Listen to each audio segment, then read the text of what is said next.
অনেক জরুরি কাজ ছিল, তাই রাস্তায় অপেক্ষা করার মতো ধৈর্য ছিল না আমার। শেহনাজ কপাল কুঁচকে ওর গমন পথের দিকে কিছুক্ষণ তাকিয়ে থেকে নিজের রুমের দিকে চলে গেল। ওর কুঞ্চিত ভুরুযুগল সোজা হয়ে এলো হাতে থাকা ফুলগুলোর দিকে তাকাতেই। ওর ঠোঁটের কোণে মুচকি হাসি। ফুলগুলো মুগ্ধ চোখে দেখতে দেখতে সেগুলো একটা পটের মধ্যে সামান্য পানি দিয়ে রেখে দিল, যেন ফুলগুলো নষ্ট না হয়ে যায়। শেহনাজ কি তার তুষার ভাইয়ের দেওয়া কিছু নষ্ট হতে দিতে পারে? পটটা শেহনাজ বেড সাইড টেবিলে রেখে দিল আর আতশোয়া হয়ে বসে সেগুলোর দিকে তাকিয়ে থাকতে থাকতে বলল, মুন্না দিন, ফুল তো দিয়েছেন, তাতেই এই শেখ শেহনাজ হাসান ভীষণ খুশি আর চিরকৃতজ্ঞ আপনার প্রতি। দোয়া করি আপনি যেন আপনার পছন্দের মানুষকে বিয়ে করে নিতে পারেন। আমার যে কষ্টটা হয়েছে সেই কষ্ট যেন আপনাকে ছুঁতে না পারে। শেষের কথাগুলো বলতে গিয়ে শেহনাজের গলা কাঁপল, চোখ বেয়ে টপ টপ করে পানি গড়িয়ে পড়তে লাগলো। সেই অবাধ্য চোখের পানিগুলোকে বিরক্ত না করে শেহনাজ ক্রন্দনরত মুখেই হাসার চেষ্টা করলো। তুষার গোসল করার জন্য বাথরুমে চলে গেল। গায়ের টি শার্টটা খুলে ফেলে ঝর্ণার নিচে দাঁড়ালো। হঠাৎ আয়নার দিকে তাকিয়ে মুচকি হেসে বলতে লাগলো, আমার নাচ, তুই শুধু আমার একমাত্র শেখ তুষার খানের। আজ যেভাবে ফুলগুলোকে আগলে নিলি, ঠিক সেইভাবেই এই পুরো আমিটাকেও আগলে নিস। তোর সব কিছুই আমাকে তোর প্রতি আকৃষ্ট করে। তোর ওই গুলুমুলু মুখটা, তোর দৃষ্টি, তোর পড়ে যাওয়ার পর বোকা বোকা হাসিটা, সব সব সব সব আমার ভীষণ প্রিয়। গোসল করা শেষে তুষার কিছুক্ষণ বই পড়ল। বই না পড়লে ওর কেমন অস্থির অস্থির লাগে। তাছাড়া আর একটা কারণ হচ্ছে, বই পড়লে ওর মনে হয় শেহনাজ যেন ওর পাশেই বসে আছে। বিশেষ করে রাত 12টার পর শুনশান জায়গায় খোলা আকাশের নিচে বসে বই পড়তে, যেখানে মাঠের পাশে থাকবে ঘন জঙ্গল, যে জঙ্গল থেকে ভয়ঙ্কর সব আওয়াজ ভেসে আসবে। এমন অদ্ভুত বিষয় যে কারো কাছে ভীষণ আশ্চর্যনীয় লাগবে, কারণ এমনটা হলে সবাই ভূত ভূত বলেই চোখের পানি নাকের পানি এক করে দৌড়াতো। আর তুষার কিনা নিজের প্রিয় মানুষকে খুঁজে পায়। স্যার, বিকেলের দিকে বৃষ্টি থেমে গেলে তুষার ছাদে চলে গেল কিছুটা সময় একাকী নিজের সাথে আলোচনা করতে। নিজের সাথে কথা বলার মতো স্যাটিসফ্যাক্টিং কাজ আর দুটো নেই, কিন্তু সেটার সম্ভব হলো কোথায়? সাবাস আগে থেকেই ছাদে এসে নিজের সাথে কথা বলা আরম্ভ করা শুরু করে দিয়েছে। তুষারের পরিকল্পনা ভেস্তে যাওয়ায় ও সাবাসের সাথে খানিকটা মজা নেওয়ার কথা ভাবলো।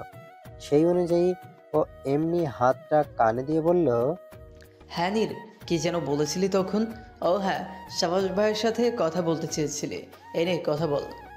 সাবাস তড়াক করে বর্ষা থেকে উঠে তুষারের দিকে এগিয়ে এসে বলল, ফোন দে। তুষার অত্যন্ত শান্ত মুখশ্রীতে সাবাসের দিকে তাকিয়ে বলল, কোন ফোন ভাই? সাবাস তুষারের কানে রাখা হাতটা নিয়ে বলল। কথা সম্পূর্ণ হওয়ার আগে সাবাস থেমে গেল, কারণ তুষারের হাত ফাঁকা। সাবাসের দৃষ্টি শুরু হয়ে এলো। তা দেখে তুষার হেসে উঠে বলল, ভাবির জন্য এত বেপরোয়া হয়ে উঠেছিস? সাবাস অগ্নিদৃষ্টি দিয়ে ওর দিকে তাকিয়ে থেকে ইশারায় ওকে নানা হুমকি দিল। অতঃপর চোখ সরিয়ে নিয়ে ছাদের রেলিং শক্ত করে ধরল। ভাইয়ের চোখে মুখে রাগের আভা দেখে তুষার হাসি থামিয়ে ওর পিঠে গিয়ে হাত রেখে বলল, মজা করেছি। তুই কবে থেকে এতটা সিরিয়াস হয়ে গেলি বলতো? এমন একটা পরিস্থিতির সম্মুখীন হলে সিরিয়াস তো হতেই হবে। নিক্কিকে আমার চাই, ওকে আমি কারোর সাথে ভাগ করতে পারবো না, এমনকি নাভিন মামু কিংবা রাইমা খালামনির সাথেও না। বিয়ের পর নিক্কি শুধু আমার হবে, ওকে আমি বাক্সে ভরে রাখবো। তুষার সামান্য হেসে বলল, তুই রাখিস নাকি তোকেই ভরে রাখে সেটা না হয় পরেই দেখব। সাবাস হঠাৎ গম্ভীর কণ্ঠে বলতে লাগলো, তুষার, তুই আমার অবস্থা বুঝবি না, শুধু জেনে রাখ সামনে খুব অস্বাভাবিক পরিস্থিতির মধ্য দিয়ে যেতে চলেছে। তুষারের ভুরু কুঁচকে গেল। তা দেখে সাবাস হেসে উঠে বলল, আইনস্টাইন মশাই, আপনার কোচখানার ভ্রু দেখলেই ভয় লাগে। কবে না জানি সবাইকে সারাদিন বই পড়ানোর জন্য অদ্ভুত সব যন্ত্রপাতি বানিয়ে ফেলেছে। তুষার সামান্য হেসে বলল। আবার ফর্মে ফেললি? সাবাস তুষারের অগোচরে দীর্ঘশ্বাস ফেলল, তবে পরমুহূর্তে উৎফুল্ল কণ্ঠে বলল, আমি তো মানুষটা ভালো না, হুঠাৎ রাগ করে কি করি নিজেও বুঝি না। তাই বোন হিসেবে, ভাবি হিসেবে নিক্কির একটু খেয়াল রাখিস। নিক্কিকে বিয়ের আগ পর্যন্ত ছোট বোনের নজরে দেখবে। না ভাই, আমি বোনের নজরে দেখতে পারবো না, কারণ ও তো আমার বোনই। ওকে আবার বোনের নজরে কেন দেখতে যাব? সাভাস তুষারের পিঠ চাপড়ে বলল, এই জন্যই বলে জিনিয়াস মানুষের মাথায় গন্ডগোল, সবসময় শুধু উদ্ভট সব লজিক শোনায়। তুষার সে টপিকে না গিয়ে বলল, সবসময় নীরের খেয়াল রাখার সর্বোচ্চ চেষ্টা করি আমি।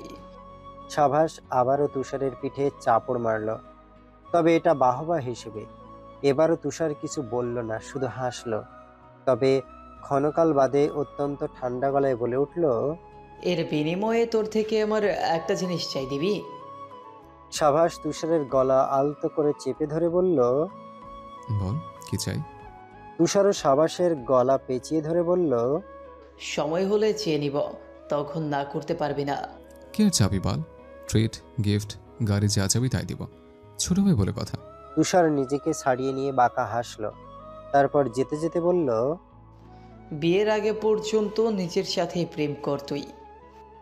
সাভাসও বলে উঠল, হ্যাঁ, আর তুই বউয়ের সাথে গিয়ে ডলাডলি কর। ভার্সিটির একটা ফাঁকা জায়গায় কয়েকটা ছেলে বসে সিগারেট খাচ্ছে। এদিকটায় কেউ আসে না। এই ছেলেগুলোর মধ্যে গতকাল বাসস্ট্যান্ডে শেহনাজকে বিরক্ত করার ছেলে আনামও আছে। হঠাৎ ওদের মধ্য থেকে একটা ছেলে বলে উঠল, আমার একটা মেয়েকে পছন্দ হয়েছে, হয়তো ফার্স্ট ইয়ারে পড়ে।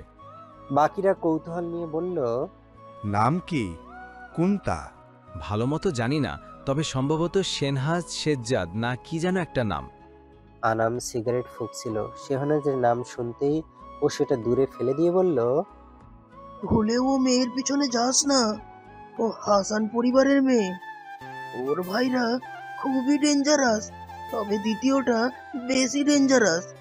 প্রথম ভাইটা হাড়গোড় নাড়িয়ে চাড়িয়ে দেয়, আর দ্বিতীয়টা ভেঙে হাতে ধরিয়ে দেয় ক্রিকেট ব্যাট হিসেবে ব্যবহার করার জন্য।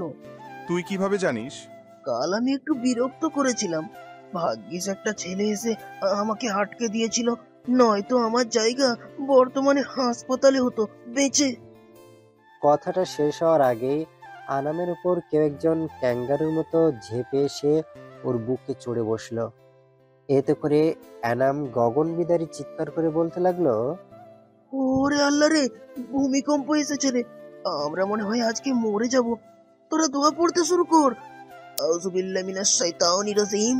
আরে আরে আরে, সরি সরি সরি, ভুল দোয়া পড়ে ফেলেছি। লা ইলাহা ইল্লাল্লাহ মুহাম্মাদুর রাসূলুল্লাহ। একটা খবর পেতেই হাসান ভিলার প্রত্যেকটা মানুষের মুখ তারার মতো জ্বলজ্বল করতেছে। কিন্তু বিপত্তি বেঁধেছে জামাই আর শ্বশুরের মাঝে। দুজনেই গম্ভীর স্বভাবের, তাই গম্ভীর মুখেই চুপ করে একে অপরের দিকে তাকিয়ে আছে। ওরা বর্তমানে বারিশের ফ্ল্যাটে রয়েছে। সাভাস আর তুষার ব্যতীত হাসান ভিলার প্রতিটা মানুষই এখানে উপস্থিত আছে। 10 মিনিটের খা খা নীরবতার পর সাজিদ ফোঁস করে একটা শ্বাস ফেলে বলল, দেখো বাবা, আয়শা আমার প্রথম মেয়ে। ওর মাধ্যমে আমি আমার জীবনের দ্বিতীয় মাকে পেয়েছিলাম। তাই মা হওয়ার মতো এমন গুরুত্বপূর্ণ একটা সময়ে ওকে আমি একলা ছাড়তে পারবো না। তাই ও আজ আমাদের সাথে যাবে। ঠিক একই ঢঙে বারিশ বলল, দেখুন বাবা, আয়েশা আমার প্রথম ওয়াইফ, ওর মাধ্যমে আমি আমার জীবনের প্রথম বউটা পেয়েছি। তাই মা হওয়ার মতো এমন গুরুত্বপূর্ণ একটা সময় ওর আমার সাথে থাকা উচিত। সাজিদ কপাল কুঁচকে জামাইয়ের দিকে তাকিয়ে থাকলো ক্ষণকাল, অতঃপর কাট কাট গলায় বলতে লাগলো, তর্ক করো না, আমার মেয়েকে আমি নিয়ে যেতে চাচ্ছি, এটা ফাইনাল। আমি কারো কথা শুনবো না। সেম টু ইউ বাবা, আমার ওয়াইফকে আমি নিয়ে যেতে দিব না, এটা ফাইনাল, আর কোনো কথা হবে না। বলেছি তো আমার সাথে যাবে। বলেছি তো আমার সাথে থাকবে। সবাই আহাম্মক হয়ে একবার বারিশের দিকে তাকাচ্ছে আর একবার সাজিদের দিকে তাকাচ্ছে। এভাবে তাকাতে তাকাতে মেহমেতের ঘাড় মটকে গেল। ও ঘাড়ে হাত দিয়ে চাপা আর্তনাদ করে বলতে লাগলো, কি শুরু করেছো তোমরা? আমার ঘাড়ের হাড় মেরামত না করে দিলে কিন্তু আমি আন্দোলনে বসে যাব বলে দিলাম। ওকে সম্পূর্ণ অবজ্ঞা করে সাজিদ আর বারিশ নিজেদের মধ্যকার তর্ক কন্টিনিউ রাখলো। তা দেখে মেহমেদ দীর্ঘশ্বাস ফেলে নিজের ঘাড় ডলতে লাগলো। হঠাৎ তানিয়ার খানিকটা কুঁচকে যাওয়া হাত ওর কাঁধে পড়লো আর কানে এলো মিহি স্বর, খুব বেশি ব্যথা পেয়েছে মিস্টার হোয়াটএভার? কষ্ট হচ্ছে? মলম এনে দিব? মেহমেদ দাঁত কেলিয়ে বলল, মিস তেনা, তোমার এই দরদ মাখা কথাগুলো যথেষ্ট আমার ক্ষত নিরাময়ের জন্য। আমার বউ আমাকে এখনো ভালোবাসে দেখছি। তানিয়া সামান্য হেসে বলল, কেন এতদিন জানতেন না ভালোবাসি? হোয়াট এভার সত্যি বলতে না। তানিয়া রেগে মেহমেতের পিঠে আলতো করে মেরে বলল। এর হিসাব আমি পরকালে গিয়ে নিব। মেহমেদ হাসতে লাগলো, কিছু বলল না। আবার ওদের নজর সামনে দুই জামাই শ্বশুরের দিকে চলে গেল, যারা এখনো তর্ক করে চলেছে। অন্যদিকে আয়েশা লজ্জায় কাউকে মুখ দেখাতে পারছে না। ভীষণ শরমের বিষয় হয়ে গেছে এই প্রেগনেন্ট হওয়াটা। ও সকলের থেকে পিছনে একটা চেয়ারে বসে মাথা নিচু করে রেখেছে। টেবিলের উপর সারি সারি মিষ্টির প্যাকেট, তার আড়ালে নিজেকে লুকিয়ে রেখেছে ও। সাবাস আর তুষার এখনো জানে না কিছু, তাই আসেনি। ওরা এখন ভার্সিটিতে আছে। কিছুক্ষণ পর কলিং বেল বেজে উঠতেই বর্ষা গিয়ে সেটা খুলে ফেললো। সাবাস হন্তদন্ত হয়ে ভিতরে প্রবেশ করে সবার দিকে এক নজর তাকালো, তারপর সোজা বোনের পাশে গিয়ে বসলো। এতে করে আয়েশা নিজেকে আরো গুটিয়ে নিল। একটু পর সাবাস বলে উঠল, ছি, তোর কি একটু লজ্জা করলো না? তোর জমজ ভাই এখনো বউ আনতে পারলো না, আর তুই মা হতে যাচ্ছিস? আচ্ছা, এসব অনাচার মেনে নেওয়ার মতো না। নিজের 5 মিনিটের বড় ভাইয়ের মান রাখলি না রে তুই। আয়েশা লজ্জায় হাঁসফাঁস করছে, মুখে কিছু বলতে পারছে না। উত্তর না পেয়ে সাবাস কিছু বলল না, কারণ ও বুঝতে পেরেছে আয়েশা লজ্জা পাচ্ছে। তবে ক্ষণকাল বাদে বলতে লাগলো, ওই গোমরামুখে বাড়ির স্যার বাবা হবে, এটা আমার হজম হচ্ছে না রে। আমার তো টেনশন হচ্ছে। এটা ভেবে যে আমার ভাগ্নে না বলে এই ব্যাটার মতো হয়, হলে দেখা যাবে তোকে বলছে, এ মাম্মা তুমি আমাকে খাওয়াতে দেরি করলে কেন? চলো তোমাকে ডিটেনশন রুমে নিয়ে গিয়ে শাস্তি দেই। আবার বলবে, এ মামু তুমি আমার বউ খুঁজে রাখো নি কেন? চলো তোমাকে একটু শাস্তি দেই।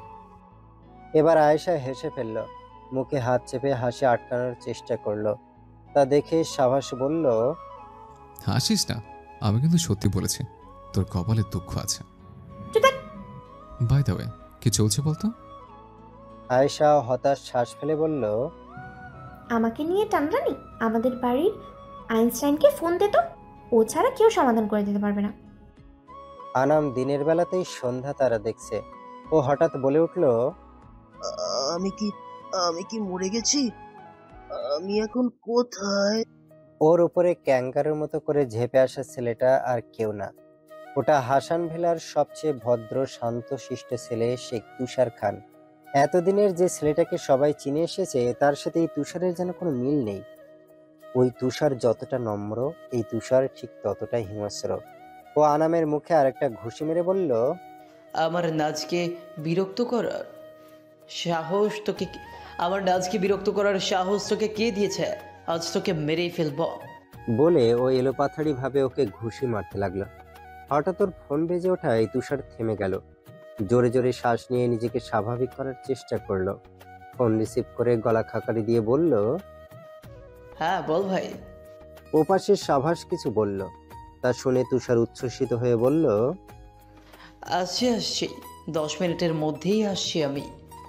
তুষারের মুখে স্নিগ্ধ হাসি ছড়িয়ে পড়ল, কিন্তু আনাম আর ওর বন্ধুদের দিকে তাকাতেই সেটা হাওয়ায় মিলিয়ে গেল। আনামের বন্ধুরা ভয়ে চুপসে গেছে সেই শুরুর দিকেই। তুষারের চোখে মুখে আবারও খ্যাপাটে ভাবটা চলে আসলো। ও হাত উঁচিয়ে শাসিয়ে বলল, আমার নাচের আশেপাশে কেউ যদি আসিস, তাহলে তোদের কি অবস্থা হতে পারে সেটা ভাবতেও পারবে না। এইটা তো জাস্ট ট্রেলার ছিল। নাচের উপর আমার নজর সর্বাবস্থায় থাকে, তাই কেউ যদি ওর ছায়াও মারায় সেটা আমার অজানা থাকবে না। তাই সাবধান, আবারও বলছি সাবধান। তুষার গালে হাত দিয়ে সাজি তার বারিশের মাঝখানে বসে আছে। ওদের তর্ক থামানোর দায়ভার পড়েছে বেচারা তুষারের ওপর। সেই দুপুর থেকে ওদের তর্ক চলছে, কেউ কারো থেকে কম না। তুষার 2 মিনিট চুপ করে থেকে কিছু একটা ভাবলো, অতঃপর হাত উঁচিয়ে বলল, এই থামুন আপনারা, আমি যা বলছি সেটা শুনুন। বারিশ আর সাজিদ কথা থামিয়ে একযোগে তুষারের দিকে তাকালো। তুষার শান্ত গলায় বলতে লাগলো, দুজনেই আয়শা আপুকে নিজের কাছে রাখতে চান, এই তো? হ্যাঁ। দুই জামাই শ্বশুর গাঢ় উচ্চারণে কথাটা বলল। তুষার সামান্য হেসে বলল, বেশ, তাই হবে। প্রথম 5 মাস আয়শা আপু স্যার, দুলাভাই আপনার কাছে থাকবে, আর বাকি 5 মাস আমাদের সাথে থাকবে। চাইলে এই সময়টা সুইচও করতে পারেন, মানে শেষ 5 মাসও নিতে পারেন, আবার প্রথম 5 মাসও নিতে পারেন, কিন্তু শুধু একটাই নিতে পারবেন। সবাই সম্মত হলো বলে মনে হলো। বারিশ আর সাজিদ চোখাচোখি করে নিজেদের মধ্যে বোঝাপড়া করে বলে উঠল, আমরা রাজি। তুষার বসা থেকে উঠে হাই তুলে বলতে লাগলো, যাক, প্রবলেম সলভ। এখন আমাকে খেতে দাও তো, প্রচুর ক্ষুধা লেগেছে। বর্ষা এগিয়ে এসে বলল, শুধু তুমি না, সবাই খেতে বসুন তো। এসেছেন থেকে শুধু ঝগড়াগুলো করে পেট ভরে গেলেন, খাবার আর খাওয়া হলো না। সবাই খাবার টেবিলে গিয়ে বসলো। আয়েশা সকলকে খাবার পরিবেশন করতে চেয়েছিল, কিন্তু দুজন পুরুষের অগ্নিদৃষ্টি দেখে তার সাহস দেখায়নি। চুপ করে বসে পড়েছে মায়ের আড়ালে। তুষার খাওয়ার পাশাপাশি আর চোখে একবার শেহনাজের দিকে তাকালো। শেহনাজ খুশিতে গদগদ হয়ে খাবার খাচ্ছে। ছোট বাচ্চাদের খুব পছন্দ করে ও, তাই নিজের খুশি চেপে রাখতে পারছে না। তা দেখে তুষার মুচকি হাসলো। একটু পর ওকে উদ্দেশ্য করে ফিসফিস করে বলল, ভাবলি কম করে খাবার খেল, দিনে দিনে ফুটবল হয়ে যাচ্ছিস। ছোট বাবু এসে তোকে যখন ফুটবল বলবে তখন কেমন লাগবে? শেহনাজ মুখ ভেঙচি কেটে নিজের মতোই খেতে লাগলো। বলতে গেলে আরো বেশি বেশি খেতে লাগলো। তা দেখে তুষার অস্পষ্ট হাসলো। সবাই চলে গেছে কিছুক্ষণ আগে। যদিও সাজিদ মেয়েকে দুদিনের জন্য সাথে করে নিয়ে যেতে চেয়েছিল, কিন্তু বারিশ নাছোড়বান্দার মতো কাট গলায় বলেছে, 5 মাস পর দেখা করুন বাবা। বর্ষা ঘুমন্ত বীরকে কোলে নিয়ে নিজেদের ফ্ল্যাটে চলে গেল। মেয়ে যাওয়ার পরপরই বেগমারাও নিজের রুমে চলে গেলেন। এখন বারিশ আর আয়েশা একা। আয়েশা তো মাথা নিচু করে রেখেছে, আর বারিশ ওর দিকে এক দৃষ্টিতে তাকিয়ে আছে। হুট করে বর্ষা থেকে উঠে ও আয়েশাকে পাজাখোলা করে তুলে রুমের দিকে যেতে লাগলো। ঘটনার আকস্মিকতায় আয়েশা হতভম্ব কণ্ঠে বলল, আমাকে নামান বাড়ি স্যার। বারিশ ভুরুকুচকোর দিকে তাকিয়ে বলল, কে স্যার শুনি? তুমি কি আমার ভার্সিটিতে পড়ো, নাকি আমার রুমে রাজত্ব করো, কোনটা? আয়েশা আজ কথা বলার ভাষা হারিয়ে ফেলেছে, তাই বারিশের বুকে মুখ লুকিয়ে রাখলো। তা দেখে বারিশ বাঁকা হেসে বলল, এই যে আমার টোনাটুনির আম্মা যান, এভাবে লজ্জা পাবেন না, আমার ভালোবাসতে ইচ্ছা করে যে। আয়েশা বারিশের বুকে চিমটি দিয়ে বলল, অসভ্য। বারিশ হাসতে লাগলো। আয়েশাকে বিছানায় বসিয়ে দিয়ে ও নিজেও বসে পড়ল। তারপর আয়েশার কপালে সময় নিয়ে চুমু খেয়ে বলল, আমার টোনা বা টুনির খেয়াল রেখো আয়েশা। আয়েশা কপাল কুঁচকে বারিশকে নিজের থেকে সরিয়ে দিয়ে বলল, আমার বাচ্চার নাম এমন হবে না, বুঝেছেন? ওদের নাম এমন হবে যে কেউ শোনার সাথেই বলবে, ও বাবা গো, কি বড়লোক নাম। বারিশ চোখ সরু করে বইয়ের দিকে তাকিয়ে বলল, মানে তোমার মাথায় এত বাজে বাজে যুক্তিগুলো আসে কিভাবে বলো তো? আয়েশা তৎক্ষণাৎ জড়তাহীন কণ্ঠে বলল, কারণ আপনার মাথায় আমার ভাগের ভালো ভালো যুক্তিগুলো না ঢুকিয়ে দেওয়া হয়েছে। বারিশ শান্ত চোখে ওর দিকে তাকিয়ে থাকলো। আয়েশার মাথায় হঠাৎ একটা বিষয় আসতেই ও আচানক একটা কলম বারিশের গলায় ছুরির মতো করে ধরে দাঁতে দাঁত চেপে বলল, এই তখন আপনি বাবার সামনে বলেছিলেন আমি আপনার জীবনের প্রথম বউ, তার মানে আপনার আরও বিয়ে করার ইচ্ছা আছে? দাঁড়ান, আমি আজ আপনার রগ কেটে সেই রগ দিয়ে আমার মাথার ব্যান্ড বানাবো, বেয়াদব স্বামী। বারিশ অসহায় দৃষ্টিতে ওর দিকে তাকিয়ে ক্ষীণ কণ্ঠে বলল, এটা আবার কখন বললাম যে আমি আরো বিয়ে করব? ছাত্রী হয়ে স্যারের সাথে এসব অনাচার করতে তোমার বুক কাঁপলো না? আর স্যার হয়ে ছাত্রীকে বিয়ে করতে আর তাকে নিজের বাচ্চার মা বানাতে আপনার লজ্জা করেনি? বেশ কিছু মাস কেটে গেছে, তাই সাজিদ গিয়ে নিজের মেয়েকে নিয়ে এসেছে। বারিশ বুকে পাথর চাপা রেখে পাঠিয়ে দিয়েছে নিজের জীবনের প্রথম বউকে। আজ স্বাধীন আর তুবাকে দাওয়াত করেছে সিনুরা। অনেকদিন থেকে ওদের সাথে দেখা হয় না কিনা, অবশ্য 4 দিন শুধু দেখা হয়নি ওদের, তাতেই মনে হচ্ছে যেন কত মাস থেকে দেখা হয় না। স্বাধীন আর তুবা 4 তলার গেস্ট রুমে বিশ্রাম নিচ্ছে। তুবা স্বাধীনের বুকে মাথা রেখে বলতে লাগলো, আচ্ছা শুনুন, কাল আপনার দাঁতগুলো তো ঝকঝক করছিল কেন বলুন তো? স্বাধীন আমতামতা করতে লাগলো। একটু পর গলা খাকারি দিয়ে বলল, কেন আমি হাসতে পারি না? আমি সবাইকে প্রমাণ করে দিতে চাই যে বিবাহিত পুরুষরাও মন খুলে হাসতে পারে। স্বাধীনের বুকের কাছে কান গুজে দিয়ে তুবা ভুরুকুচকে বলতে লাগলো, আমি জানি আপনি মিথ্যে বলছেন, কারণ আপনার বুক অস্বাভাবিকভাবে কাঁপছে। স্বাধীন থতমত খেয়ে গেল। চটজলদি তুবাকে নিজের থেকে সরিয়ে ওকে সামনে বসিয়ে দিয়ে বলল, কি যে বলো না শোনা, এমন কিছু না।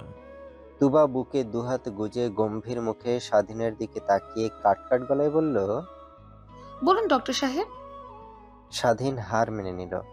বড় করে একটা দীর্ঘশ্বাস ফেলে বলল, কাল আরেকটা নতুন বোন পেয়েছিলাম।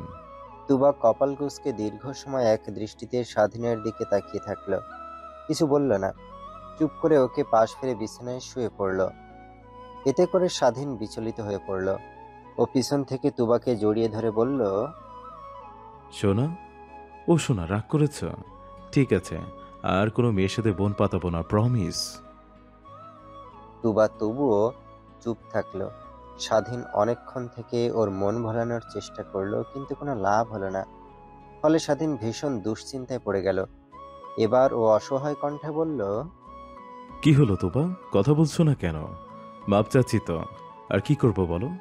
তুবা এবার সোজা হয়ে বসে স্বাধীনের দিকে তাকিয়ে শুকনো হেসে বলল, আরে আমি রাগ করিনি, মনে মনে কিছু চিন্তা করছিলাম। কি চিন্তা শোনা? তুবা স্বাধীনের গালে হাত দিয়ে বলল, আমি যেমন রোগের কারণে দাদু হয়ে যাই, আপনি তেমন চশমা পরা মানুষকে আপন না করে পারেন না। এটার জন্য জেলাস হওয়া যুক্তিযুক্ত হবে না, বরং আমাদের সম্পর্ক টক্সিক হয়ে যেতে পারে। আর তাছাড়াও আমি তো জানি যে আপনি আমাকে ভালোবাসেন। স্বাধীন স্বস্তির হাসি হেসে তুবাকে জড়িয়ে ধরে বলল, আমার বউটা কত বিবেচক, এজন্যই তো তোমায় এত ভালোবাসি আমি। কিছুক্ষণ জড়িয়ে ধরে রাখার পর স্বাধীন তুবাকে ছেড়ে দিয়ে ওর ঠোঁটে চুম্বন করতে লাগলো, কিন্তু সেটা বাধাপ্রাপ্ত হলো ফোনের কর্কশ আওয়াজে। দুজনেই বিরক্ত চোখে ফোনের দিকে তাকালো, কিন্তু ফোনের স্ক্রিনে জলজল করা নামটা দেখতেই ওরা হম্বিতম্বি করে ফোন রিসিভ করলো। দুজনেই হড়বড় করে বলে উঠল, হ্যাঁ মা। আম্মু বলো। শায়লা খাতুন মুচকি হেসে বললেন, তোমাদের প্রতি আজ সন্তুষ্ট। কখন আসবে তোমরা? বিকেল বা সন্ধ্যার দিকে। শায়লা খাতুন আচ্ছা বলে ফোন কেটে দিলেন। তুবা আর স্বাধীনের হাত আর গলা কাঁপতেছে এখনো। ওরা জোরে জোরে শ্বাস নিয়ে নিজেদের স্বাভাবিক করলো, অতঃপর নিচে চলে গেল। আয়েশা বারিশের সাথে কথা বলা শেষে ড্রয়িং রুমে চলে গেল, গিয়ে তুবার পাশে বসলো। ওদের অন্যদিকে স্বাধীন বসে বসে মেহমেতের সাথে গল্প করছে। তুবা দুষ্টু হেসে বলল, কি রে আপু, স্যার দেখি তোকে ছাড়া এক দণ্ড থাকতে পারে না। বাড়ির স্যারের এমন রূপ কখনো দেখবো এটা আমি স্বপ্নেও কল্পনা করতে পারিনি। আয়েশা চোখ মুখ কুঁচকে বলল, ওটার কথা বাদ দে তো। মিনিটে মিনিটে ফোন দিয়ে আমাকে সবার সামনে লজ্জায় ফেলে দেয়। আবার যদি ফান না ধরি তাহলে ডাইরেক্ট এখানে চলে আসে, যেটা আরও বেশি লজ্জা। মাঝে মাঝে মনে হয় এই ব্যাটা ক্লাস চলাকালীন সময়েও বলে, তোমরা থাকো, আমি একটু আমার বইয়ের সাথে কথা বলে আসি। তুবা সামান্য হেসে বলল, এটা ভালোবাসা রে। আয়েশাও হঠাৎ লাজুক হেসে বলল, তা তো জানি, কিন্তু সবার সামনে কি আর সবসময় কথা বলতে ইচ্ছে করে বল? প্রতি সপ্তাহে সপ্তাহে এসে আমাকে দেখে যায়, তবুও ওনার শখ মেটে না। ওদের কথার মাঝে হঠাৎ সদর দরজা দিয়ে সাভাস চলে আসলো, কিন্তু আজকের সাভাসকে ভীষণ অদ্ভুত আর অস্বাভাবিক লাগছে। রাগে ওর শ্যামলা মুখটা ভয়ঙ্কর হয়ে উঠেছে। ড্রয়িং রুমে বসে থাকা কোনো মানুষকে তোয়াক্কা না করে ধূপধাপ পা ফেলে নিজের রুমে চলে গেল। সবাই অবাক দৃষ্টিতে ওর গমন পথের দিকে তাকিয়ে থাকলো। সিনু চিন্তিত মুখে সাবাসের রুমের সামনে চলে আসলো। ছেলের এমন রূপ ওর কাছে ভালো ঠেকছে না, নিশ্চয়ই বড় কোনো ঝামেলা হয়েছে, নয়তো সাবাস এত সহজে রেগে যাওয়ার ছেলেই না। সিনু বড় করে একটা শ্বাস নিয়ে দরজায় টোকা দিতে যাবে, তার আগেই দেখলো দরজা আলতো করে খুলে রাখা। তো আস্তে করে দরজা খুলে ভিতরে ঢুকতেই হতভম্ব হয়ে গেল। পুরো রুম অন্ধকার। ও ধীর পায়ে ব্যালকনির পর্দাটা সরিয়ে দিতে যাওয়ার সময় বুঝতে পারলো ঘরের জিনিসপত্র এলোমেলো হয়ে ছড়িয়ে ছিটিয়ে পড়ে আছে। পর্দাটা সরিয়ে দেওয়ার সাথেই সূর্যের আলো এসে রুমটা আলোকিত করে দিয়ে গেল। সেই আলোয় সাবাসের উদ্ভ্রান্তের ন্যায় মুখ আর রক্তাক্ত হাত দেখে সিনু আঁতকে উঠল। ও দ্রুত গতিতে ছেলের সামনে গিয়ে বসে উত্তেজিত হয়ে বলতে লাগলো, কি হয়েছে বাবা, কি হয়েছে তোমার? বাবা, আমার সোনা বাবা, কি হয়েছে? সাবাস অস্থির চোখে মায়ের দিকে তাকিয়ে বলল, মামা, একটা জিনিস চাই, দেবে? সিনু তৎক্ষণাৎ বলে উঠল, কি চাই বলো, যা চাবে তাই এনে দিব তোমাকে। তার আগে তোমার হাতটা ব্যান্ডেজ করে দিই, দাঁড়াও। সিনু ফার্স্ট এইড বক্স এনে সাবাসের হাতে ব্যান্ডেজ করে দিতে দিতে কাঁদতে কাঁদতে বলল, একদম বাবার মতো হয়েছো। অতিরিক্ত রেগে গেলে উনিও নিজেকে কষ্ট দিতেন এভাবে। হঠাৎ সিনুর মাথায় কিছু একটা আসতে ও ছেলের দিকে তাকিয়ে বলতে লাগলো, তুমি কাউকে ভালোবাসো সাবাস? সাভাস মায়ের হাত ধরে বলল, মাম্মা নীরকে এনে দিবে? রাইমা খালামণি আর নাভিন মামা কি তাদের মেয়েটাকে আমাকে দিবে না? যদি না দিতে চায় একটু বুঝিয়ে সুঝিয়ে এনে দিবে আমাকে। সিনু এক দৃষ্টিতে ছেলের দিকে তাকিয়ে ওর আকুতি ভরা কণ্ঠে বলা প্রতিটা কথা মনোযোগ দিয়ে শুনল। তুবা আর আয়েশা ব্যতীত সকলেই সরকার বাড়ির দিকে রওনা হয়েছে। আয়েশা তো সাভাস নীরকে বিয়ে করতে চায় এটা শুনে অল্পের জন্য হার্ট অ্যাটাক করেনি। ও যাওয়ার জন্য এক পায়ে খাড়া ছিল, কিন্তু প্রেগনেন্ট হওয়ায় ওর দুই ঠ্যাং হাতে ধরিয়ে দেওয়ার হুমকি দিয়ে ওকে সবাই রেখে গেছে। আর আয়েশার খেয়াল রাখার জন্য রেখে গেছে তুবাকে।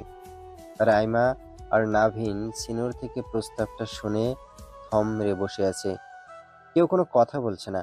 মাঝে মাঝে শুধু সকলের শ্বাস প্রশ্বাসের আওয়াজ আসছে। ক্ষণকাল বাদে নাভিন নীরবতা ভেঙে বলে উঠল, এটা কি বললে সিনু? সিনু ঘাবড়ে যাওয়া কণ্ঠে বলল, কেন নাভিন ভাইয়া, আমার ছেলেকে কি আপনার পছন্দ না? নাভিন গম্ভীর গলায় বলল, পছন্দ তো বটে, কিন্তু নাভিনের কথা টেনে নিয়ে রাইমা বলে উঠল, কিন্তু এত সুন্দর একটা ভাবনা তোর মাথায় এসেছে, এটাই তো আমি হজম করতে পারছি না। তোর মাথা থেকে এত ভালো কিছু বের হওয়ার তো কথা নয়। যা, ফেরত যা, প্রস্তাবটা আমরা নিয়ে যাচ্ছি, তোকে আমি জিততে দেব না। সিনু বুকে হাত রেখে স্বস্তির নিঃশ্বাস ফেলে বলল, তাই বল, আমি তো ভয় পেয়ে গিয়েছিলাম। আর হ্যাঁ, আমি ছেলের মা, ভুলে যাস না আমার দাপট বেশি, তাই আমি যা বলবো তাই হবে। আমাদের নীর মামনিকে নিয়ে আয়। অত সহজ না। এই প্রস্তাবটা আমি আর প্রফেসর সাহেব তোর বাসায় নিয়ে যাব। তার আগে বিয়ে হচ্ছে না সিনু। ওরা এভাবে মশকরা করতে লাগলো। ওদিকে শেহনাজ আহাম্মক হয়ে সবার মাঝে বসে আছে। ও বিড়বিড় করে মাথা চুলকে বলতে লাগলো, সাবাস ভাইয়ার সাথে নীর, এটা কিভাবে সম্ভব? নীরকে তো তুষার ভাই পছন্দ করে, আর নীরও তো মনে হয় কিছুটা পছন্দ করে। তাহলে তুষার ভাই ৩৫ পাটি দাঁত বের করে হাসছে কেন? কি হচ্ছে এসব? শেহনাজ মনে হচ্ছে অন্য গ্রহে চলে গেল। ওর ছোট্ট মাথা এত এত প্রশ্ন নিতে পারছে না। ও দ্বিধান্বিত চোখে হতভম্ব হয়ে সবার দিকে তাকাচ্ছে। তুষার ওর দিকে এগিয়ে এসে বলল, এই ভাবলি সমস্যা কি তোর? মাথার তার ছিঁড়ে গেছে? আমাদের বংশের বড় ভাইয়ের বিয়ে হতে চলেছে, আর তুই হ্যাঁ করে আছিস আহাম্মক। আমার কি করা উচিত? প্রশান্ত মহাসাগরে গিয়ে ঝাঁপ দিয়ে আয় যা। কথাটা বলে তুষার এগিয়ে গিয়ে তানিয়ার সাথে কিছু কথা বলতে লাগলো। এত কিছুর মাঝে সাবাসের চোখে মুখে কোনো খুশির ছটা নেই। ওর মুখটা ইস্পাতের মতো কঠিন হয়ে আছে। হয়তো এমন কিছু জানে যেটা সম্পর্কে এখানে উপস্থিত হাসি খুশি মানুষগুলোর কোনো ধারণা নেই। বিয়ে করবে না মানে? এই পাগল হয়েছো? রাইমার কর্কশ কণ্ঠে বলা কথাটা শুনে নীর কেঁপে উঠল, কিন্তু দৃঢ় কণ্ঠে বলল, ঠিক শুনেছো মাম্মা, আমি বিয়ে করব না। সাবাস ভাইয়াকে আমি বিয়ে করব, এটা অসম্ভব ব্যাপার। কেন অসম্ভব? কারণ বলো আমাকে। আমি চাই না। এইটাই কি একটা কারণ না মাম্মা? কেন জেদ করছো আমার সাথে? রাইমা রেগে কিছু বলতে যাবে তার আগে সাবাস রুমে প্রবেশ করে বলল, রাইমা খালামণি, নিকের সাথে আমি একলা কিছুক্ষণ কথা বলতে চাই। রাইমা এক পলক মেয়ের দিকে তাকালো, আর এক পলক সাবাসের দিকে তাকিয়ে সম্মতি জানিয়ে রুম থেকে বেরিয়ে গেল। রাইমার বলা কথাটা শুনে ড্রয়িং রুমে বসা প্রতিটা মানুষ দুশ্চিন্তায় পড়ল। সাবাস আর নীর ব্যালকনিতে মুখোমুখি হয়ে দাঁড়িয়ে আছে। শান্ত নীরের মুখও আজ সাবাসের ন্যায় গম্ভীর হয়ে আছে। কয়েক মিনিট নীরবতার পর সাবাস ফাঁপা শ্বাস ফেলে বলল, দেখ নাকি, আমি তোর গায়ে থতে দেব না, আর না তোকে তুলে আছাড় মারবো। তাই প্লিজ মুখ যেমন বিড়ালের পাছের মতো করে রাখিস না। বিশেষ কর তোকে ভীষণ টাইনি টাইনি লাগছে। আকাশে পাখা মেলে এক ঝাঁক পাখি উড়ে গেল যে যার গন্তব্যে। সেদিকে এক পলক তাকিয়ে সাবাস পুনরায় নীরের দিকে তাকিয়ে বলল, নিক্কি দেখ, আমি জানি তুই ঠিক কী কারণে আমাকে বিয়ে করতে রাজি হচ্ছিস না, তাই লুকানোর চেষ্টা করে কোনো লাভ নেই। নীর চমকে উঠে সাবাসের দিকে তাকালো। ইতস্তত করে বলতে লাগলো। কি জানেন আপনি? সাভাস শান্ত চোখে ঘাবড়ে যাওয়া নীরের দিকে তাকিয়ে কাঠ হেসে বলল। যেটা সবার থেকে লুকানোর সর্বোচ্চ চেষ্টা করছিস তুই। নীর ক্ষণকাল চুপ থেকে জোরে একটা শ্বাস ফেলে বলল। হ্যাঁ জানেন তো, কি করবেন আপনি? অবশ্যই জেনে ভালোই করেছেন। এখন নিশ্চয়ই আপনি আর আমাকে বিয়ে করতে চাইবেন না, রাইট? কেন চাইবো না? আমি তোকে বিয়ে করব। নীর ভুরু কুঁচকে ওর দিকে তাকিয়ে বলল। আজব তো, আপনি কি আমাকে জোর করে বিয়ে করতে চাচ্ছেন সাবাস ভাইয়া? আমি তোর ভাই না? হ্যাঁ সেটাই। আর না আপনি আমার স্বামী হবেন, আমি আপনাকে বিয়ে করব। নিক্কি, তুই ভুল করছিস। ভুল মানুষকে ভালোবেসেছিস। ও তোকে পাওয়ার যোগ্য নয়। ওই ছেলে তোর জন্য পারফেক্ট না। নীর এবার নিজের শান্তশিষ্ট স্বভাব থেকে বেরিয়ে সম্পূর্ণ নতুন এক রূপে এসে অত্যন্ত কর্কশ স্বরে বলে উঠল। তার মানে আপনি যোগ্য? এই দুনিয়ায় আপনি ছাড়া সব ছেলে খারাপ, আপনি একমাত্র পারফেক্ট? আমি ভালোর জন্য বলছি, কথা শোন। কেন শুনবো? আমার জীবনের সিদ্ধান্ত নেওয়ার আপনি কে? হ্যাঁ, আমি কাকে বিয়ে করব কাকে করব না সেটা কি আপনি বলে দিবেন? এই অধিকার আপনাকে কে দিয়েছে?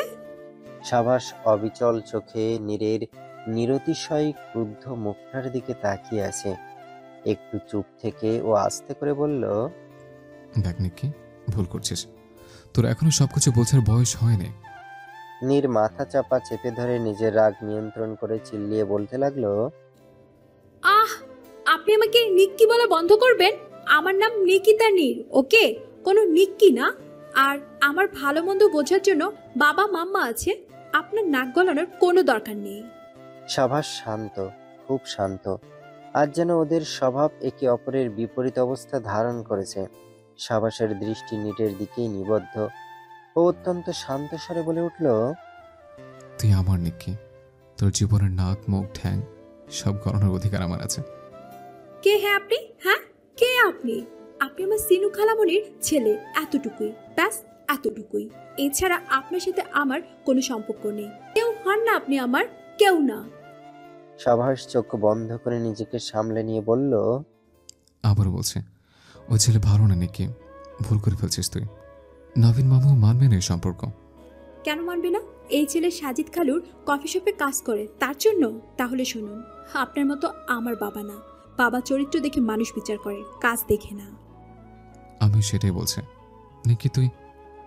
উফ, can you stop calling me Nikki? আমার অসহ্য লাগছে। আর একবার যদি আমাকে ফোর্স করেন বিয়ে করার জন্য, তাহলে সত্যি বলছি আমি সুইসাইড করার চেষ্টা করব। সাবাস অবিশ্বাস্য দৃষ্টিতে নীরের দিকে তাকালো। কিছু বলতে ধরেও আর বলতে পারল না। 1 মিনিট এক দৃষ্টিতে নীরের মুখের দিকে তাকিয়ে থেকে সাবাস লম্বা লম্বা পা ফেলে রুম থেকে বেরিয়ে গেল। শুধু রুম না, ড্রয়িং রুমের সবার সামনে দিয়ে ধূপধাপ পা ফেলে বাসা থেকেই বেরিয়ে গেল। সবাই চিন্তিত মুখে একে অপরের দিকে তাকাতে লাগলো।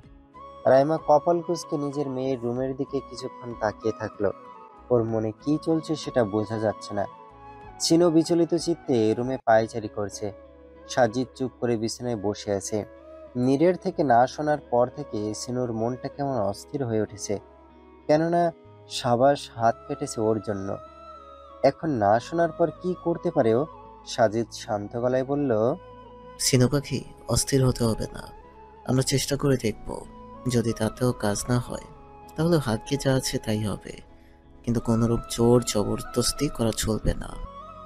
সিনু কিছু বলতে যাবে তার আগেই দরজায় কড়া নাড়ার আওয়াজ পাওয়া গেল। সাবাস ক্ষীণ কণ্ঠে বলল। মাম্মা, দরজা একটু খুলবে? সিনু চটজলদি ছুটি গিয়ে দরজা খুলে দিল। সাবাসের চোখ লাল, চুলগুলো উস্কো খুস্কো হয়ে আছে। ভীষণ বিভ্রান্ত দেখা যাচ্ছে ওকে। সিনু ওর গালে হাত দিয়ে বলল। নিজের একই অবস্থা করেছো বাবা? সাবাস ভেতরে প্রবেশ করে বলল। তোমার কোলে মাথা রেখে একটু শুয়ে থাকতে দিবে? কেন নয় বাবা? সিনু আতশোয়া হয়ে বসে পড়ল। সাবাস তৎক্ষণাৎ মায়ের কোলে মাথা রেখে চুপ করে থাকলো। সাজিদ দূরে দাঁড়িয়ে মা ছেলের দিকে তাকিয়েছে। সিনু ছেলের মাথায় হাত বুলিয়ে দিতে দিতে বলল। এমন করছো কেন তুমি? আমি নিজে নীরের সাথে তোমাকে বিয়ে দিব। সাবাস ক্ষীণ কণ্ঠে বলল। ও করবে না মাম্মা। অবশ্যই করবে, আমাকে বিশ্বাস করে দেখো। সাবাস কোনো কথা বলল না। ওর চোখ বেয়ে টপ টপ করে পানি গড়িয়ে পড়তে লাগলো। নীরের মুখনিসৃত প্রতিটা কথা ওকে ভেঙে চুরে দিয়েছে, ওকে ভেতর থেকে শেষ করে দিয়েছে। আরো কিছুক্ষণ থাকার পর সাবাস বিছানা থেকে নেমে চোখ মুছে যেতে ধরলে সিনু ক্রন্দনরত কণ্ঠে বলল, বাবা আমার এমন করছো কেন? মাম্মাকে এভাবে কষ্ট দিও না সোনা। চিন্তা করো না মাম্মা, আমি ঠিক আছে। কথাটা বলে সাবাস চলে গেল। সিনু সাজিদকে গিয়ে জড়িয়ে ধরে কাঁদতে কাঁদতে বলল, আমাদের ছেলেটার কি হবে সাজিদ? নীরকে এনে দিন না ওর কাছে প্লিজ। সিনু পাগলামি করো না, নির্মামনি রাজি না, ওকে জোর করে করতে পারি না, ওর মতামত ছাড়া বিয়ে হওয়া সম্ভব না। সিনু হঠাৎ রেগে গিয়ে বলল, কেন আপনি করেননি? আপনিও তো আমাকে পাগলামি করেই বিয়ে করেছিলেন, তাহলে এটা কেন সম্ভব না? সাজিদ শান্ত চোখে বউয়ের দিকে তাকিয়ে বলল, সিনু তোমার আমার প্রতি একটু সফট কর্নার ছিল। আলিশার সাথে রাগ করে তুমি আমাকে বিয়ে করতে অস্বীকার করেছিলে। তবুও বলছি, আমার জীবনের সবচেয়ে বড় ভুল ছিল তোমাকে জোর করে বিয়ে করা। আমার তোমাকে একটু সময় দেওয়া উচিত ছিল, তার জন্য আমি আফওয়ান সিনু পাখি। তাই এই ভুল আমি দ্বিতীয়বার করব না। রাজি না হলে সাবাসের জন্য আমি অন্য মেয়ে সিলেক্ট করব, তবুও জোর করে বিয়ে দিব না। সিনু ক্ষণকাল স্বামীর দিকে তাকিয়ে থেকে ওকে আবার জড়িয়ে ধরে বলতে লাগলো, কিন্তু আমার ছেলেটা, ওর কি হবে সাজিদ? ও যে আপনার মতোই হয়েছে, যদি খারাপ কিছু করে ফেলে? সাজিদ সিনুর মাথায় হাত বুলিয়ে নরম গলায় বলতে লাগলো, কিচ্ছু হবে না। আমাদের সাবাস অবুঝ না, ও যথেষ্ট বুদ্ধিমান, এমন কিছু করবে না ও। তবু আপনি ওর কাছে গিয়ে থাকুন আজ, আমি ভরসা পাচ্ছি না সাজিদ। সাজিদ সিনুর চোখের পানি মুছে দিয়ে ওর কপালে লম্বা করে একটা চুমু খেয়ে বলল, আচ্ছা যাচ্ছি, তুমি আর কান্না করে শরীর খারাপ করো না সিনু পাখি। সাজিদ রুম থেকে বেরিয়ে গেল। সিনুর মাতৃ মন এখনো শান্ত হতে পারছে না। ছেলের চিন্তায় ওর মাথা ছিঁড়ে যাওয়ার উপক্রম হয়েছে। সাবাস ব্যালকনিতে দাঁড়িয়ে বুকে দুহাত গুজে স্থির চোখে আকাশের দিকে তাকিয়ে আছে। আজকের আকাশটা সাবাসের মনের মতো আধারে আচ্ছন্ন হয়ে আছে। হঠাৎ কাঁধে কারো হাতের স্পর্শ পেতেই সাবাস সেদিকে তাকালো। আয়েশা ওর দিকে তাকিয়ে কাঠ হাসলো। প্রতি উত্তরে সাবাস মলিন হেসে বলল, তুই ঠিকই বলেছিস, আমার মতো কালাচাঁদকে কেউ বিয়ে করবে না। আয়েশা ওর কাঁধে থাপ্পড় মেরে বলল, একদম বাজে কথা বলবি না। তোর মতো সুদর্শন ছেলেকে যে বিয়ে করতে চাবে না তার চোখ অন্ধ। আমি জানতাম না নীরের চোখে সমস্যা। সাবাস শুকনো হেসে বলল, চোখ না, মনের সমস্যা। লাগবে না ওকে, তোর জন্য আমি আরো সুন্দরী মেয়ে এনে দেবো। নীরকে একটা পেট মোটা সুদর্শন বুড়োর সাথে বিয়ে দিয়ে দেবো। তুই একদম ভাববি না, দরকার পড়লে কয়লার খনি থেকে কাউকে তুলে এনে নীরের সাথে বিয়ে দেবো। প্রেগনেন্ট হওয়ার পর থেকে কি মাথায় গন্ডগোল হয়েছে তোর? অযথা আমার সতীন বানানোর চেষ্টা করছিস কেন? কথাটা হেসে হেসে বলে সাবাস হঠাৎ চুপ করে গেল। ওর বুকটা হাহাকার করে উঠল, বুকে অসহ্য পীড়া হতে লাগলো। তা লক্ষ্য করে আয়েশার মনটা বিষিয়ে উঠল। মনে হলো নীরকে নিয়ে এসে সাবাসের সাথে বিয়ে দিয়ে দিতে, কিন্তু নীরকেও ও প্রচণ্ড ভালোবাসে। নীরের মতামতের বিরুদ্ধেও কিছু করতে পারবে না। সাবাস আবারও সামনের দিকে তাকিয়ে থাকলো। আয়েশা ভাইয়ের কাঁধে মাথা রেখে নিজেও সেদিকে তাকিয়ে থেকে গম্ভীর চিন্তা করতে ব্যস্ত হয়ে পড়ল। পিছন থেকে ভাই বোনের দিকে কিছুক্ষণ তাকিয়ে থেকে সাজিদ রুমের দরজা থেকেই ফিরে গেল। শেহনাজ এখনো ভাবছে নীরের সাথেই সাবাসের বিয়ে হবে, কিন্তু পরে কি কি হয়েছে সেসবও ভালো মতো জানে না। তাই এতক্ষণ খুশি মনেই পড়াশোনা করেছিল, কারণ বিয়ের আগে ও সব পড়া কমপ্লিট করে রাখতে চায়। ও দ্বিতীয় তলা থেকে নিচে নামতে যাবে, তখন তুষারের সাথে ওর দেখা হয়ে গেল। ওকে দেখে শেহনাজ ভুরু কুঁচকে বলল, এত রাতে কোথা থেকে আসলেন তুষার ভাই? ভার্সিটিতে ক্লাস ছিল। রাতের বেলা? হ্যাঁ, স্যারের সময় ছিল না তাই রাতে নিয়েছে। বাই দ্য ওয়ে, তুই কোথায় যাচ্ছিস? মাম্মার কাছে যাচ্ছি, একা একা থাকতে ভয় করছে। বড় হবে ভাবলি, বড় না হলে স্বামীর সংসার করবি কিভাবে? শেহনাজ মুখ ভেঙচি কেটে বলল, আমি বড় হয়েছি বলে শেহনাজ নিচে নামতে লাগলো। তুষারও উপরে যেতে লাগলো। এমন সময় কিছু পড়ার শব্দ শুনে তুষার চকিতে পিছু ঘুরে তাকালো। শেহনাজ ড্রয়িং রুমের মেঝেতে পড়ে ব্যথায় কাতরাচ্ছে। তুষার জোরে জোরে নিচে নামতে ধরে নিজেও পড়ে গেল। তা দেখে শেহনাজ নিজের ব্যথা ভুলে গিয়ে জোরে হেসে উঠে বলল, বড় হন তুষার ভাই, বড় না হলে বই সংসার করবেন কিভাবে? মেঘপুঞ্জরা মুখ অন্ধকার করে রেখেছে সেই ভোরবেলা থেকে। যে কোনো মুহূর্তে টপ টপ করে কান্না গড়িয়ে পড়তে পারে। নাভিন মেঘলা আকাশের দিক থেকে চোখ সরিয়ে পিছনে বসে থাকা রাইমার দিকে তাকালো। কাল সারা রাত ওরা দুজন ঘুমোতে পারেনি। সাভাস চলে যাওয়ার পর রাইমা বেশ কিছুক্ষণ মেয়ের সাথে কথা বলেছে, কিন্তু কি কথা হয়েছে মা আর মেয়ের মধ্যে সেটা নাভিন জানে না। ও ধীর পায়ে রাইমার পাশে গিয়ে বসলো, অতঃপর শান্ত গলায় বলল, আমি একবার নীরের সাথে কথা বলে দেখি। সাবাস, যে ওর জন্য কতটা পারফেক্ট হবে সেটা আমার ছোট মেয়েটা বুঝতে পারছে না। কথাটা বলার শেষে নাভিন রুম থেকে যেতে ধরলে রাইমা কাট গলায় বলল, দাঁড়ান। নাভিন সন্দিহান দৃষ্টিতে বইয়ের দিকে তাকালো। রাইমা নাভিনের চোখে চোখ রেখে বলল, আপনি কি এখন মেয়েকে জোর করতে চাচ্ছেন? জোর কেন করব? আমি শুধু ওকে বোঝাবো একটু। আপনার বোঝানোটাই ওর কাছে জোর করা মনে হবে। কিভাবে জানেন? নীর তার বাবাকে অনেক সম্মান করে আর ভালোবাসে, তাই তার বাবা যদি তাকে কিছু করতে বলে তাহলে সে নিজের অনিচ্ছা সত্ত্বেও সেটা করতে রাজি হয়ে যাবে। এটাকে এক কথায় ইমোশনাল ব্ল্যাকমেল বলে প্রফেসর সাহেব। আর আমি চাই না আমার মেয়েকে এমন একটা পরিস্থিতিতে ফেলতে। নাভিন ভ্রুকুচকে পুনরায় রাইমার পাশে এসে বসলো। ও নিজেও খানিকটা চিন্তিত হয়ে পড়ল। রাইমা তো ভুল কিছু বলেনি। ক্ষণকাল নীরবতার পর রাইমা বলে উঠল, ভাবতে পারবেন না কাল মেয়েটা সাবাসকে বিয়ে করবে না বলে কত কান্না। আমি বুঝতে পারছি যে সাবাসের সাথে এরকম কিছু ও কখনো কল্পনা করেনি আর না করতে চায়।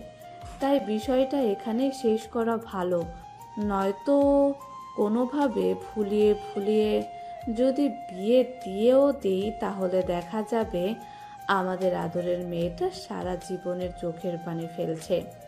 এটা কি আপনি চান প্রফেসর সাহেব? নাভিন হতাশ শ্বাস ফেলে বলল, অবশ্যই চাই না। ঠিক বলছো তুমি, আমি সিনুর সাথে কথা বলে দেখব। উফ, আপনি না, আমাকে বলতে হবে। সিনু খুব ইমোশনাল। ছেলের জন্য কি থেকে কি করে ফেলে। আমি ওর সাথে সময় নিয়ে কথা বলবো। সাজিদ ভাই অনেক বিবেচক, উনি নিশ্চয়ই বুঝবেন বিষয়টা। এরপর আর কোনো কথা হলো না। অবশ্য বলবেই বা কি? বলার মতো আদৌ কোনো কথা আছে? কিছুক্ষণ পর রাইমা নিজের শক্ত খোলস থেকে বেরিয়ে নাভিনের কাঁধে মাথা রেখে ক্ষীণ কণ্ঠে বলল, এ কোন পরিস্থিতিতে এসে পড়লাম প্রফেসর সাহেব? বিয়ে হলে আমাদের মেয়েটা কষ্ট পাবে, আর বিয়ে না হলে সাবাস কষ্ট পাবে। সবচেয়ে বড় কথা, আমাদের দুই পরিবার ভীষণ কষ্ট পাচ্ছে, পাচ্ছে। এটা কেন হচ্ছে আমাদের সাথে? কিছু বলার নেই নাভিনের সান্ত্বনা দেওয়া ছাড়া। দুই চিন্তিত মা বাবা একে অপরের দীর্ঘশ্বাস শুনতে ব্যস্ত হয়ে পড়ল। বেশ কিছুদিন কেটে গেছে। নীর এখন বেশ খুশি। কেউ আর ওকে বিয়ের জন্য প্রেশারাইজ করেনি। খুব খুশিও। কিন্তু আজ ভীষণ নার্ভাস নীর, কারণ শেহনাজ ওকে ওদের বাড়িতে নিয়ে এসেছে। সবাই কেমন ব্যবহার করবে ওর সাথে এটা ভেবে অস্থির হয়ে উঠেছে নীর। কিন্তু আসার পর সবার একদম স্বাভাবিক ব্যবহার দেখে প্রচণ্ড অবাক হয়ে গেল। এই যে যেমন মেহমেদ বরাবরের মতো ফাজলাম করলো, সাজিদ একটা চকলেট দিল, সিনু আর তানিয়া আদর করে ওকে বিরিয়ানি খাওয়ালো, আয়েশা এসে গল্প হাসি ঠাট্টা করলো। অবশ্য পড়াশোনা নিয়েও একটু মোটিভেশন দিয়েছে, যদিও নিজে কখনো পড়াশোনার ধার ধারেনি। সবার স্বাভাবিক আচরণ নীরকে ভীষণ স্বস্তি দিল। ও আয়েশার মোটিভেশনের প্রেক্ষিতে বলল, আপু তুমি না বলো পড়াশোনা অশ্লীল, তাহলে এত পড়তে বলছো কেন? আয়েশা কপট রাগ দেখিয়ে বলল, এক চড়ে দাঁত ফেলে দেবো তোর। পড়াশোনা অশ্লীল তার মানে যে শিক্ষক সেও অশ্লীল? এর মানে তুই ইনডাইরেক্টলি আমার ভোলাভালা স্বামী, আমার পৃথিবীতে ল্যান্ড না করা বাচ্চার বাবা, এমনকি তোর নিজের বাবাকেও অশ্লীল বললি? ছ্যা নীর, তোর এতটা অধপতন হলো কিভাবে? আমি জাস্ট অবাক হয়ে যাচ্ছি। ছ্যা। নীর আহাম্মক হয়ে আয়েশার দিকে তাকিয়ে থাকলো। অন্যদিকে শেহনাজ হাসিতে লুটুপুটি খাচ্ছে। হাসতে হাসতে ও সোফা থেকে পড়ে গেল, তবুও হাসতে থাকলো। ওর অবস্থা দেখে নীরও হাসতে লাগলো। এমন সময় সাভাস সিঁড়ি বেয়ে নিচে নামলো। ওকে দেখতেই নীরের হাসি থেমে গেল। ওর ভয় হচ্ছে সাভাস যদি উল্টাপাল্টা কিছু কথা বলে, যদি রাগারাগি করে, এমনকি যদি স্বাভাবিকভাবেও কথা বলে, সেটাও নীরের অস্বস্তির কারণ হবে। সাভাস ওর সমস্ত চিন্তায় পানি ঢেলে দিয়ে ডোন্ট কেয়ার ভাব নিয়ে ওদের সামনে দিয়ে বাদাম খেতে খেতে চলে গেল। তা দেখে নীর অবাক হয়ে মনে মনে বলল, অন্যদিন হলে তো অনেক কথা বলতো, অনেক কিছু জিজ্ঞাসা করতো। তার চেয়েও বড় কথা, কাউকে বাদাম না দিল আমাকে দিত, কিন্তু আজ দিল না। অবশ্য এটা ভালোই হয়েছে। ভার্সিটি শেষে নীর ড্রাইভার আঙ্কেলের সাথে কিছু কথা বলল। ওর কথা শুনে ড্রাইভার আঙ্কেল গাড়ি ঘুরিয়ে ফিরে গেল। গাড়িটা দৃষ্টিসীমার বাইরে যেতেই নীর হাঁটতে লাগলো। হঠাৎ ওর পিছন পিছন মাস্ক পরা কেউ হাঁটতে লাগলো। নীর যেদিকে যেদিকে যাচ্ছে সেই আগন্তুক ব্যক্তিটাও সেদিকে সেদিকেই যাচ্ছে। সহজ ভাষায় বলতে গেলে সেই আগন্তুক ব্যক্তি নীরকে ফলো করছে। উদ্দেশ্য ভালো না মন্দ সেটা বোঝা যাচ্ছে না। সাজিদদের কফি শপের একটা ব্রাঞ্চ ভার্সিটি থেকে 10 মিনিটের দূরত্বে রয়েছে। নীর সেখানেই প্রবেশ করলো। এখানে সাজিদ বা মেহমেদ খুব একটা আসে না। ওরা দূর থেকেই তদারকি করে ব্যবসাটা। নীরের চোখে মুখে চাপা উত্তেজনা। ওর কৌতূহলী চোখ দুটো ব্যস্তভাবে কাউকে খুঁজে চলেছে। কাঙ্ক্ষিত ব্যক্তিটাকে দেখতেই নীরের মুখের উজ্জ্বলতা দ্বিগুণ বেড়ে গেল। সাথে লজ্জায় গাল দুটো খানিকটা লালও হয়ে গেল। সামনে স্টাফের পোশাকে হাস্যোজ্জ্বল মুখের সুদর্শন এক যুবক দাঁড়িয়ে দাঁড়িয়ে কাস্টমারের সাথে কথা বলছে। হঠাৎ যুবকটার নজর নীরের দিকে যেতেই ও দ্রুত পদে সেদিকে এগিয়ে এসে বলল, আপনি কখন এসেছেন? আফওয়ান, আপনাকে অপেক্ষা করানোর জন্য। সাজিদ আর মেহমেতের আত্মীয় নীর, তাই সব স্টাফ ওকে বেশ স্পেশাল ভাবে ট্রিট করে। আজও তার ব্যতিক্রম হলো না। নীর নিজের লজ্জা ঢেকে রেখে সাফিমকে উদ্দেশ্য করে বলল, সবে মাত্র এসেছি, এত ব্যস্ত হতে হবে না। আপনার অর্ডার বলুন ma'am. 1 cup cold coffee. Okay. বলে সাফিম দ্রুত অর্ডার আনতে চলে গেল। তা দেখে নীর মুচকে মুচকে হাসতে লাগলো। অনেকদিন আগে যখন নীর নাভিনের সাথে এখানে এসেছিল, তখনই ওর সাফিমকে একা দেখায় ভীষণ মনে ধরেছিল। সেই দিন থেকে ও বারবার সকলকে লুকিয়ে এখানে ছুটে আসে ওকে এক নজর দেখার জন্য। সাফিমের থেকে যদি পজিটিভ সিগন্যাল পায়, তাহলে নীর সোজা গিয়ে বাবাকে বলবার কথা। তারপর যা হবে দেখা যাবে। সেই আগন্তুক ব্যক্তি নীরের থেকে সামান্য দূরে বসে ওকেই এক নজরে দেখে যাচ্ছে। অন্যদিকে নীর কফি খেতে খেতে সাফিমের দিকে তাকিয়ে আছে। মাঝে মাঝে গাল চেপে ধরে নিজের কিশোরী মনের আবেগ আর লজ্জাকে ঢেকে রাখতেও ভুলে যাচ্ছে না। টানা 1 ঘন্টা ধরে বসে বসে 1 কাপ কফি কমপ্লিট করে নীর কফি শপ থেকে বেরোলো। এর চেয়ে বেশি দেরি করলে নীর বাবা মাম্মার কাছে ধরা পড়ে যেতে পারে, কারণ দুজনে অত্যন্ত বিচক্ষণ। চোখ দেখলেই মনের কথা ধরে ফেলতে পারে। সেজন্য নীর কোনো ভুল করার পর চশমা পরে কথা বলে রাইমার সাথে, নয়তো রাইমা ওর উপর যখন তখন ক্যারাটে প্রয়োগ করে ফেলে। নীর বেরোনোর সাথে সাথে আগন্তুক ব্যক্তিটাও পিছু নেওয়ার জন্য বের হলো। কিছুদূর এভাবে যাওয়ার পর নীরের সন্দেহ হতে লাগলো ওর পিছনে কেউ আছে। তাই ও পিছু ঘুরে তাকালো, কিন্তু কেউ নেই।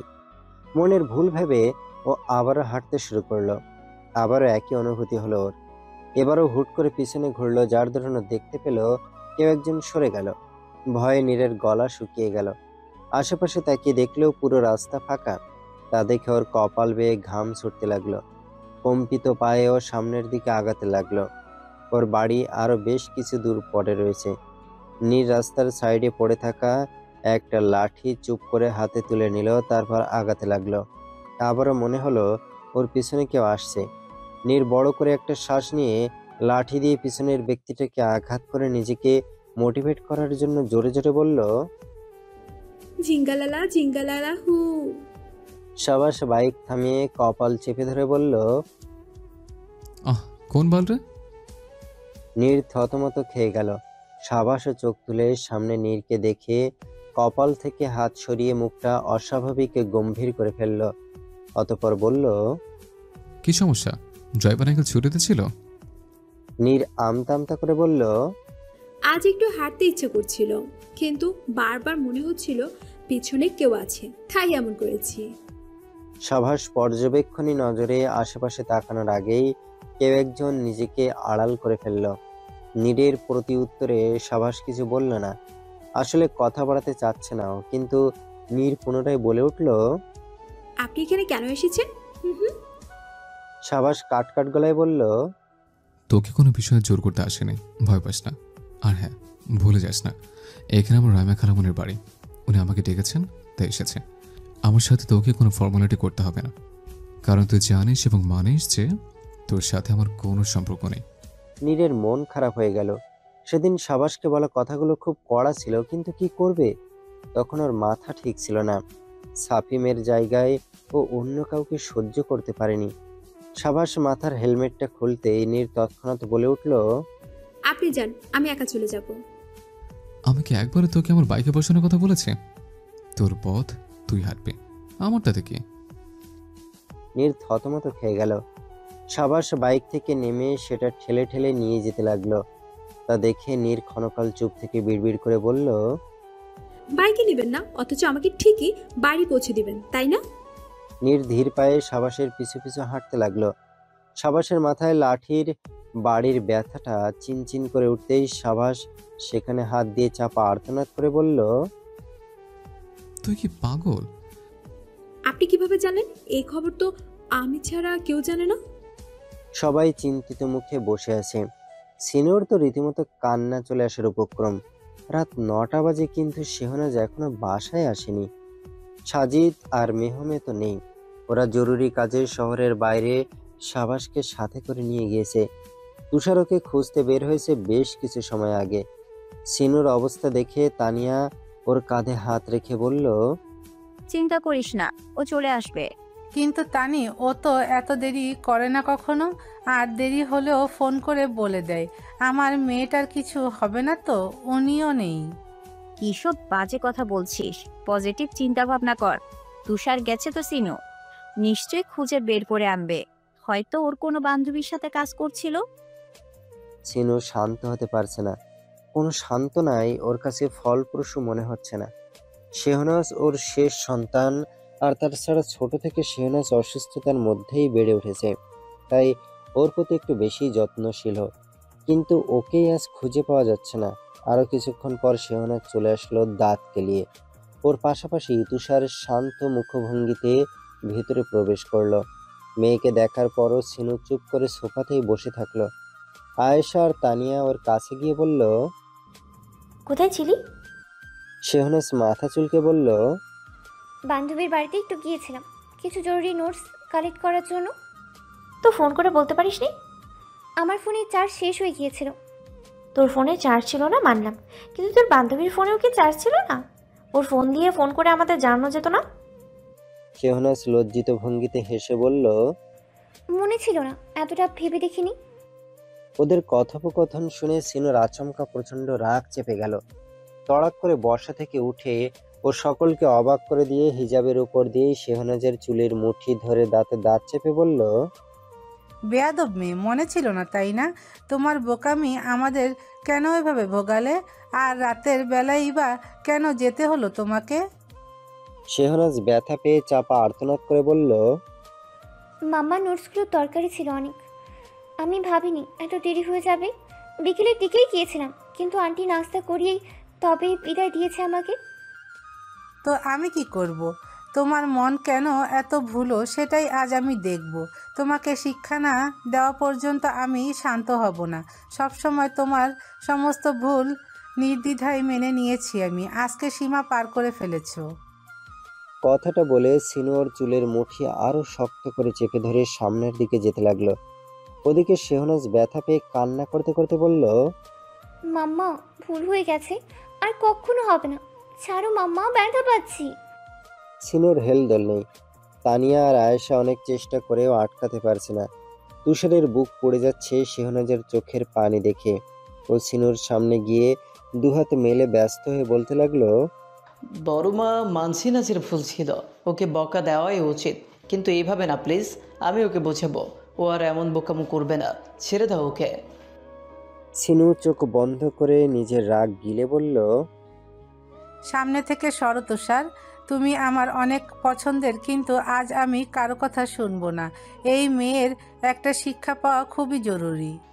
না বড় মা, আমি নড়বো না, তুমি ওকে ছেড়ে দাও প্লিজ, এবারের মতো ওকে মাফ করে দাও। এরপর থেকে ও অনেক বিচক্ষণ হয়ে যাবে, বিশ্বাস করো। দেখো তুষার, আমি তোমার সাথে খারাপ ব্যবহার করতে চাই না, তাই বলছি সরো।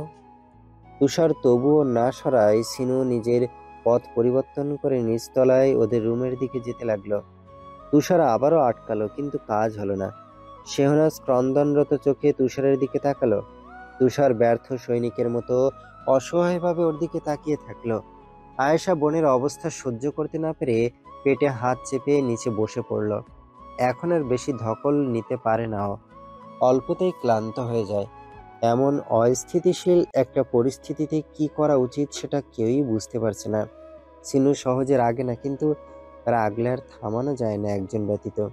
সিনু শেহনাজকে টানতে টানতে নিজের রুমের দিকে নিয়ে যেতে ধরলে পিছন থেকে একটা কণ্ঠ শুনে ও নিজের কদম থামালো। সিনু, হচ্ছেটা কি? ওকে ছেড়ে দাও। সাজিদের কর্কশ কণ্ঠস্বরে সিনু পিছু ঘুরে তাকালো। ও পুনরায় বলে উঠল, মেয়ের সাথে এমন করছো কেন? আপনার মেয়ে কি ভালো? ওর কাজকর্ম আমাকে বিরক্ত করে দিচ্ছে। আজ ওকে আমি ছাড়বো না। যাই ভুল করুক না কেন, মেয়ের গায়ে হাত তুলতে পারো না তুমি। ওকে অন্যভাবেও বোঝানো সম্ভব। অন্যভাবেই তো বোঝাতাম, কিন্তু কোনো কাজ হয়নি। ওকে ঠিক করার জন্য এটাই একমাত্র উপায়। সাজিদ অত্যন্ত গম্ভীর গলায় বলল, মেয়েকে ছাড়ো। ছাড়বো না আমি। আমি এক কথা বারবার বলতে পছন্দ করি না, সেটা তুমি জানো, তাই বলছি ওকে ছেড়ে দাও, আমাকে রাগিও না। সিনু শেহনাজের মাথা থেকে নিজের হাত সরালো। শেহনাজ কাঁদতে কাঁদতে থরথর করে কাঁপতেছে। সিনু ওকে ছেড়ে দিলেও কাটকাট গলায় বলল, এই মেয়েকে আপনি সামলান, এর বিষয়ে যেন একটা কথাও আর আমার কানে না আসে। বলে সিনু গটগট পায়ে নিজের রুমে গিয়ে দরজা লাগিয়ে দিল। সেদিকে তাকিয়ে শেহনাজ আরো জোরে কাঁদতে লাগলো। সাজিদ ধীর পায়ে গিয়ে মেয়েকে আগলে নিল। সবাই কিছুক্ষণ থম মেরে ওখানেই দাঁড়িয়ে থাকলো। সাজিদ ইশারা করতেই ওরা যে যার রুমের দিকে অগ্রসর হলো। তুষার যাওয়ার পাশাপাশি বারবার ঘুরে ঘুরে নিজের নাজের ক্রন্দনরত মুখের দিকে তাকাতে লাগলো। শরীর একটু খারাপ লাগায় সাজিদ ফিরে এসেছিল সাবাস আর মেহমেতের জোড়াজুড়িতে। সাবাস মায়ের ব্যবসার প্রতি ইন্টারেস্টেড হলেও তুষার গ্রাজুয়েশন কমপ্লিট না করা পর্যন্ত বাবার ব্যবসাতেও টুকটাক দায়িত্ব পালন করবে। ড্রয়িং রুমে সাজিদ আর শেহনাজ ব্যতীত আর কেউ নেই। শেহনাজ বাবার কাঁধে মাথা দিয়ে এখনো ভয়ে থরথর করে কাঁপতেছে। ক্ষণকাল নীরবতার পর সাজিদ স্বাভাবিক কণ্ঠে বলল, ছোট আম্মুজান, তোমাকে বাঁচিয়ে নিয়েছে জন্য ভেবো না যে তোমার দোষ ছিল না। তুষার আমাকে ফোন করে সব বলেছিল, ও জানতো আমি ফিরবো আজ। যাক সে কথা, তুমি যে কাউকে কিছু না বলে বান্ধবীদের পাশে গিয়েছিলে, এটা কি ঠিক হয়েছে? শেহনাজ মাথা নাড়িয়ে বলল, না। এমন কাজ আর কোনোদিন করবে না। বেশ, এখন তোমার মাম্মার সাথে গিয়ে কিছুক্ষণ কথা বলো, ওর থেকে মাফ চাও। আসলে সবাই তোমার মাম্মার রাগটাই দেখেছে, কিন্তু রাগের ভেতরে যে কতটা হয় লুকিয়েছিল সেটা শুধু আমি জানি। রাতের বেলা একটা মেয়েকে খুঁজে না পেলে তার বাবা মায়ের মনের মধ্যে কি চলে সেটা তুমি ভাবতেও পারবে না। শেহনাজ ক্ষীণ কণ্ঠে বলল, বুঝেছি বাবা। ছোট আম্মুজান, একটা কথা জানো, তোমার মাম্মা আজ আমার উপর প্রচন্ড রেগে আছে। কিন্তু মজার ব্যাপার হচ্ছে, যদি তোমাকে না বাঁচাতাম তাহলে এই তোমার মাম্মাই কাল আমার ওপর দ্বিগুণ রেগে যেত। বলতো আমি না হয় রাগের মাথায় মেয়েটাকে মেরেছি, তাই বলে আপনি আটকাবেন না? আশ্চর্য, কেমন বাবা আপনি! আপনাকে বাবা কে বানিয়েছে? আপনার কি একটু লজ্জা করে না? কথাগুলো সাজিদ সিনুর মতো করেই বলল। তা শুনে শেহনাজ কান্না ভুলে গিয়ে খিলখিল করে হাসতে লাগলো। মেয়েটাকে হাসতে দেখে সাজিদও স্বস্তির নিঃশ্বাস ফেলল।